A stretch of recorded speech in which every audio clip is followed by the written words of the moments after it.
সরবরাহ সংকটে জ্বালানি খাত, ফলে বিপাকে ফিলিং স্টেশন কর্তৃপক্ষ এবং গ্রাহকরা।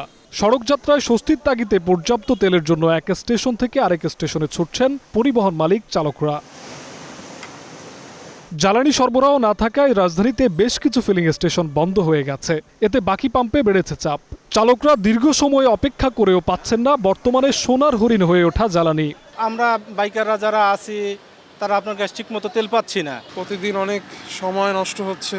আমরা স্টুডেন্ট মানুষ এমনি, তার উপর দিয়ে যদি এতক্ষণ সময় প্রতিদিন পোহাতে হয় তাহলে আসলে লাইফটাকে ম্যানেজ করা খুবই কঠিন হয়ে যায়। দেশ খুবই অস্থিরতার মধ্যে আছে এবং আমরাও খুব অনিশ্চয়তায় ভুগতেছি এই তেলটা নিয়ে।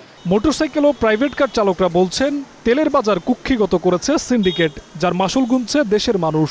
সরকার বলে তেল অভাব নেই, আর আমরা এখানে সিরিয়ালে বসে থাকি ঘন্টা পর ঘন্টা। এটা হইলো? আমাদের মন্ত্রী সাহেব বলে তেল আছে পর্যাপ্ত পরিমাণ, পাম্পে আছে তেল। আপনারা নিজের চোখে দেখতেছেন তেল আছে, তেল নাই। যে কোনো পাম্পে যাবেন 2 ঘন্টা 2.5 ঘন্টা সিরিয়াল ধরে 200 টাকা 300 টাকার তেল, সামান্য কিছু তেল পাই। সিন্ডিকেট তারা কি বলবো বলেন? সিন্ডিকেট নামে দুর্বৃত্তের কবল থেকে মুক্ত হয়ে জ্বালানি তেলের সংকট দ্রুত সমাধান হবে, এমনটি চাওয়া সবার।